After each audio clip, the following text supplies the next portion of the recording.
What's on, ladies and gentlemen? My name's Ross, I like games, and today we need to take a look at some Keyforge rules and FAQs.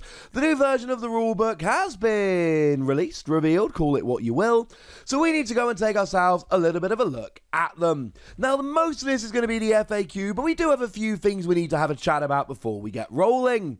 So one update in the rulebook has been that you resolve abilities in the order they are written. So if we take Hide, for example, Hide says Reap, draw a card. If you control Vellum, draw 2 cards instead. Well, the later text applies a replacement effect which alters the earlier text. Nice and simple. But remember, all damage dealt by an ability is dealt simultaneously, regardless of where it comes along in the text. So for instance, Mighty Lance deals 3 damage to a creature and 3 damage to a neighbour of the creature. You have to put both those damages down simultaneously, otherwise things would get, well, just kind of silly and awkward, frankly, ladies and gentlemen. Just kind of silly and awkward. Now, X is sometimes used to refer to a value. Take Pick a Rune, for example, that has a power of X, with X being the combined power of its neighbours. We assume that X is 0, unless we are given reason to think otherwise. So let's say, for instance, Shadow of Dis comes down. Well, Shadow of Dis takes away skills. Takes away all the text, quite frankly. So if we look at Pick a Rune, X is a combined power of Pick a Rune's non-changeling neighbours, but Pick a Rune loses that text when Shadow of Dis comes down, so X would therefore revert to the 0, which it would have been beforehand. Nice. Now, there are a few erratas that we need to know about. Errata basically means that I know the card says this, but we actually read it this way instead.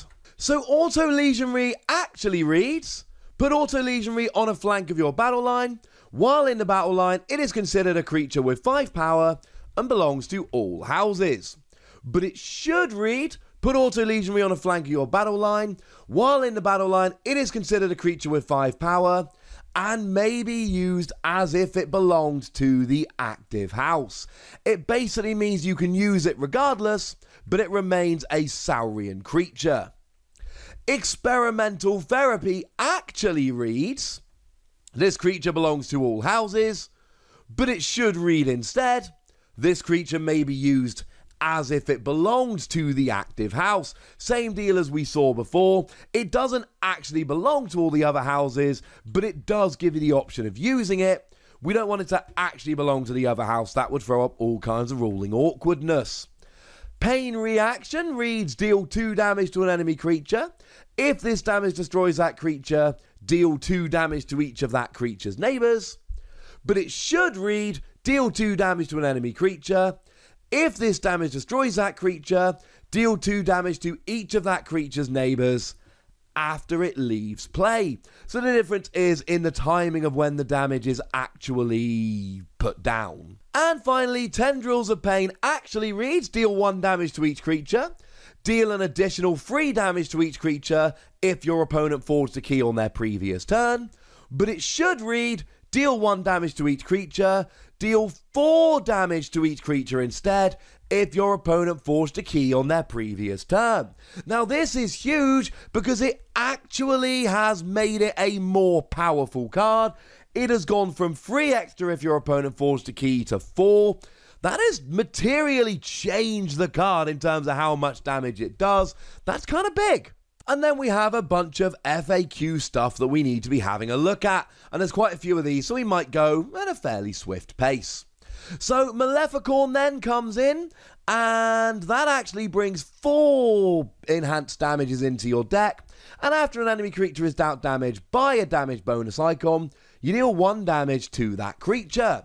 Well, if your MALEFICORN also has a damage on it, does its damage icon deal a bonus damage? Yes.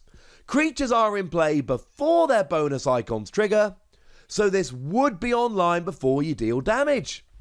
Cool. Bonesaw, if a friendly creature was destroyed this turn, Bonesaw enters play ready. If I play Bonesaw and it has a damage icon, and I use that damage icon to destroy a friendly creature, will BONESAW enter play ready? No. Remember, you enter play and then resolve the bonus icons, just like we said, which means that you enter play not ready, and then you resolve your bonus icons. Sorry. Wild Bounty brings 2 amber bonuses into your deck, but when you play it, the next time you play a card, this turn, you resolve each of its bonus icons an additional time.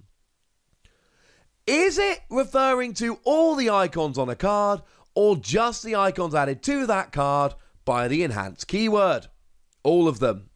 Even regular amber bonuses, which always appear on cards, will happen here. They are all bonus icons, not just enhancements. Now, Shoulder Id comes along, and it's got Taunt, cannot fight, and when it would deal damage, you steal an amber instead. Well, let's say Shoulder Id's got a bonus damage icon on it. Does resolving that damage counter Shoulder Id dealing damage and let you steal? No. Because the enhancement is dealing the damage, not Shoulder Id. Shoulder Id's skill refers to when it deals damage in a fight. A bonus icon on the card is not that creature dealing damage. I like to think of it as the card dealing damage rather than the creature. Rad Penny. Now, I like Rad Penny. I think it's a really nice card. When you play, you steal an amber, and when destroyed, you shuffle her into your deck. Well, if Rad Penny has a damage icon on it, and there's no other creatures in play, will that damage destroy Rad Penny before she steals 1 amber? Yes. She leaves play before her play effect has a chance to trigger. You play, you're destroyed, you shuffle her into your deck, and unfortunately, you don't get the bonus amber. Sorry. If I play a Rad Penny with a damage icon and a draw icon, while no other cards are in play, or creatures in play, will the damage destroy Rad Penny before I can resolve her draw icon? No.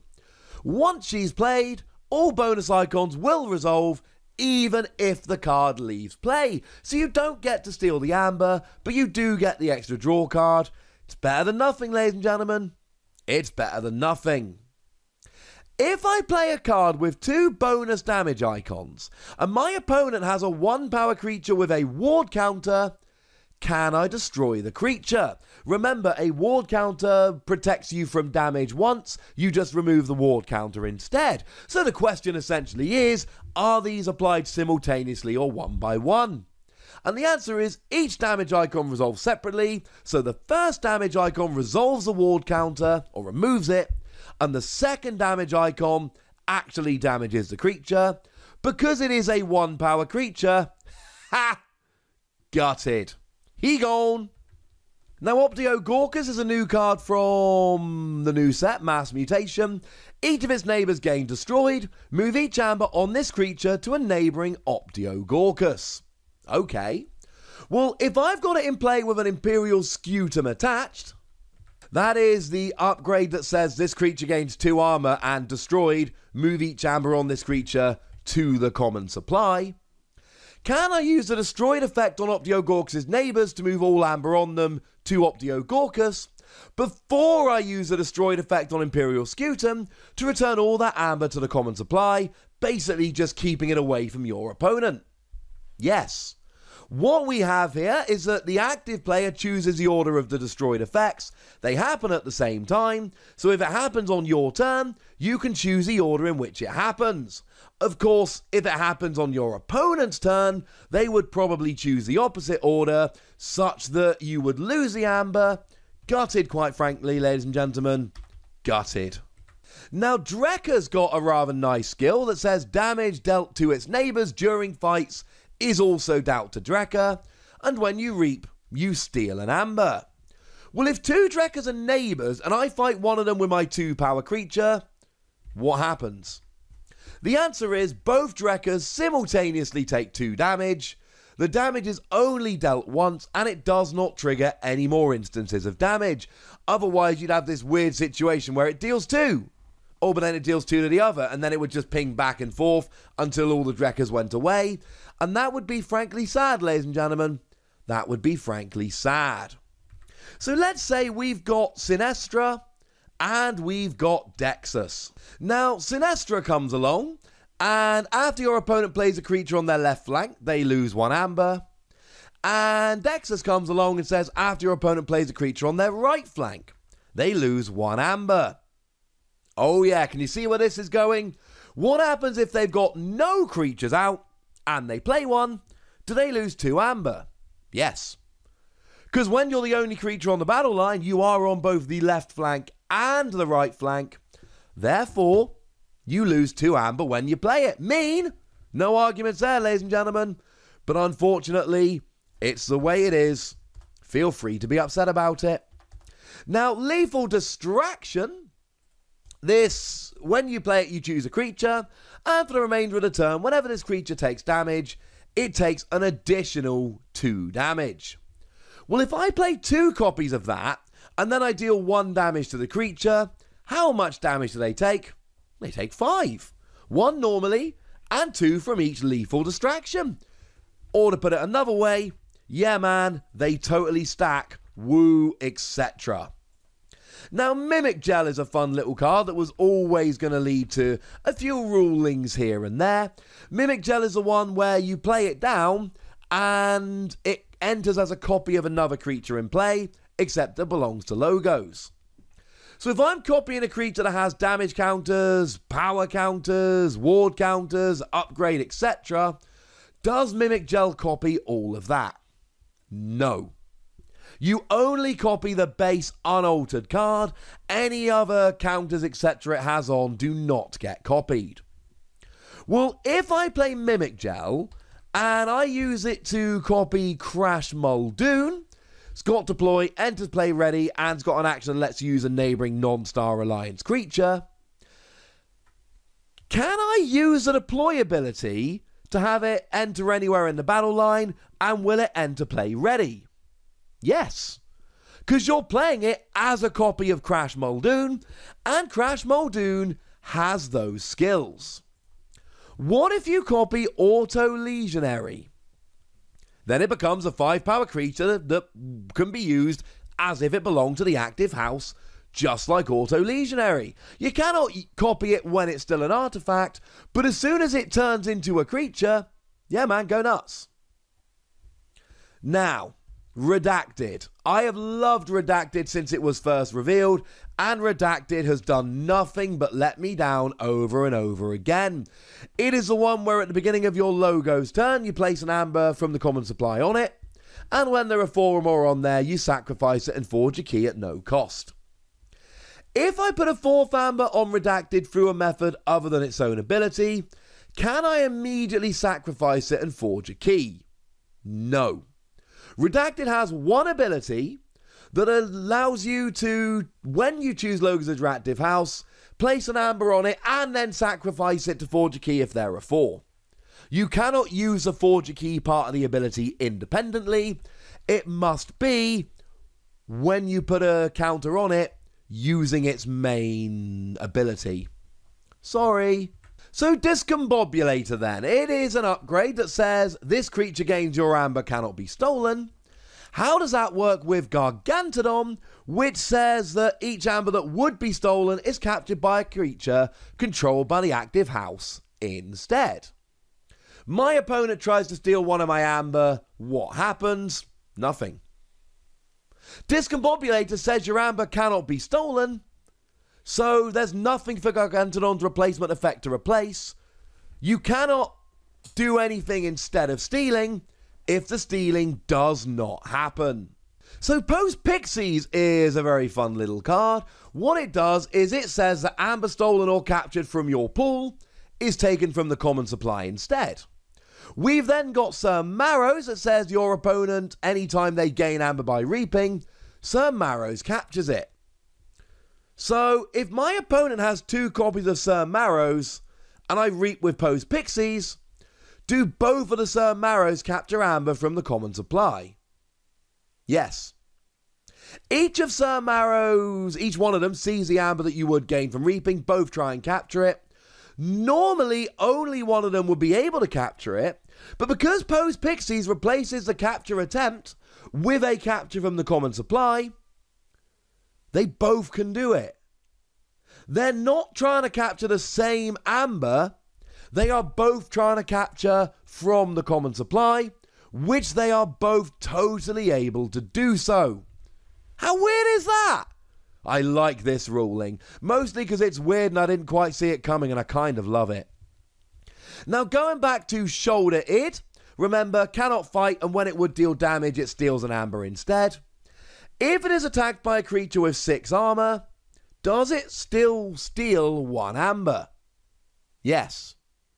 Shoulder Id's ability is a replacement effect that occurs any time it would try to deal damage, even if another card's effect actually ends up preventing it dealing damage. It applies to armor, it applies to ward, invulnerable, and cannot be dealt damage, so a card like Shield of Justice that should be protecting and stopping the damage being done doesn't stop it being stolen. Now I will admit this one surprises me, because the way it's written, I thought it would only be if it deals damage, but it's essentially any time it tries to deal damage. What if it's attacked by a creature with Skirmish then? Yeah, nothing happens. Because you see, when it's attacked by a creature with Skirmish, or indeed if Shoulder Id gains Elusive and is attacked, nothing happens. Because in those situations, it doesn't attempt to deal damage, and that's very, very important. So Survey then. Survey is one of those new cards that came around in Mass Mutation. Star Alliance card. And what it does is, when you play, you look at the top 2 cards of your deck and discard one. What happens to the cards that I look at and don't discard? You put it back on top of your deck. Anytime you're not told what to do with a card, it just goes back on the top of your deck. Now, sometimes cards refer to this way. So if we have a look at, for instance, Obsidian Forge, you can sacrifice any number of friendly creatures and forge a key at +6 current cost, reduced by 1 for each creature sacrificed in this way. Alrighty then. Well, if I use that and choose to sacrifice one of my creatures with ward on it, will that creature reduce the cost to forge the key? No. They're not destroyed in this way, so you don't get to do it. Now, similarly, if we would have a look at, for instance, Saurian Egg, that is, you discard the top 2 cards of your deck. If you discarded a Saurian creature in this way, you put it into play, give it 3 +1 power counters, and destroy Saurian Egg. Well, if both the cards revealed as Saurian creatures, do they both come into play? Do they both get 3 +1 power counters? Yes. Because they both are discarded in this way. So why not? How cool is that, right? I love that. It's not going to happen very often, but on the turns it does happen, you're going to feel good, ladies and gentlemen. You're going to feel good. Now, another new card here is Siren Horn. Siren Horn gives a creature before fight, move 1 amber from this creature to the creature it fights. Well, if I've got Siren Horn on a creature with Assault 2, and I attack an enemy creature with only 2 health remaining, i.e. Assault 2 will destroy them before the fight happens, do you move the amber onto them beforehand? Well, the thing is that assault damage happens before the fight, and this skill happens before fight, and you know by now, ladies and gentlemen, when they both happen at the same time, the active player gets to choose, so you get to choose. Might I suggest moving the amber and then destroying them, so I then get the amber back? That seems kinda good. Now, we talked a bit about pain reaction earlier from an errata, but we have got something for the FAQ here as well. If pain reaction is played on an opponent's creature to destroy it, when is the damage dealt to its neighbours? If the creature has already left play, how do I know what its neighbours are? Well, pain reaction is an exception to the rule that all damage from an ability is dealt simultaneously. It explicitly establishes that the damage is dealt after the creature leaves play, but it deals damage to whichever creatures were the neighbours before it left play. That one, I'll be honest with you, does seem moderately obvious. I think that's not too rude to say. Now, Smite is a lovely card that came around in Age of Ascension. When you play, you ready and fight with a friendly creature, and deal 2 damage to the attacked creature's neighbours. So what about Fire Spitter then? Before the fight, you deal 1 damage to each enemy creature. So what happens? If I use Smite to make my Fire Spitter fight my opponent's 1 power creature, which has 2 neighbouring 1 power creatures, each of which has neighbouring 2 power creatures, will Smite kill the 2 power flank creatures? Nope. Smite's damage refers to the neighbours that the defending creature had immediately before leaving play. As the 1 power defending creature will leave play at the same time as its 1 power neighbours, because of Fire Spitter's before fight ability, Smite's damage will fail because the creatures that should be targeted are no longer in play. I suppose this is another one of those situations where I'd just say, sorry. Never mind. Phalanx Strike. Now, Phalanx Strike, you choose a creature, you deal 1 damage to it for each friendly creature, and you may exalt a friendly creature to repeat that effect. Well, if I'm doing it twice, can I remove a ward counter and then hit them again to destroy them? Yeah, absolutely.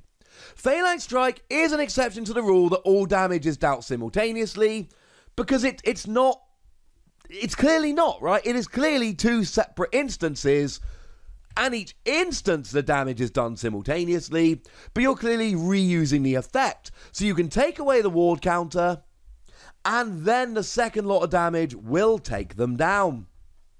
Nice. Now, TOLAS here has elusive, and each time a creature is destroyed, the opponent gains 1 amber. Well, Overlord Grecking, this comes in, and after an enemy creature is destroyed fighting Overlord Grecking, you put that creature into play under your control. Well, if I fight and destroy TOLAS with Overlord Grecking, after putting TOLAS into play under my control, will I get the ability? No. TOLAS has a constant ability that is always active while it is in play, but because it is not in play at the time it's destroyed, its constant ability will not resolve. And we finally get to the end with Waking Nightmare. It is an action card that says keys cost +1 for each disc creature in play during your opponent's next turn. Okay. If more disc creatures then enter or leave play, does the key cost change? Yes.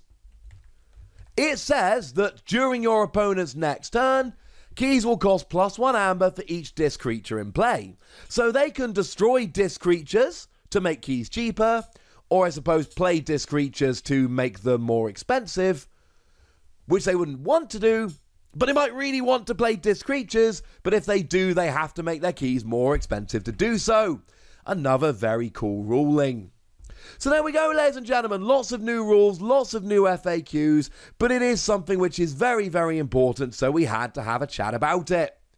But now I want to know from you guys, do any of these surprise you? Do any of them, like some of them did for me, strike you as particularly cool? Go nuts in the comment section, but be nice! And then make sure you like this video, subscribe to this channel, follow me on Twitter at the Wossy.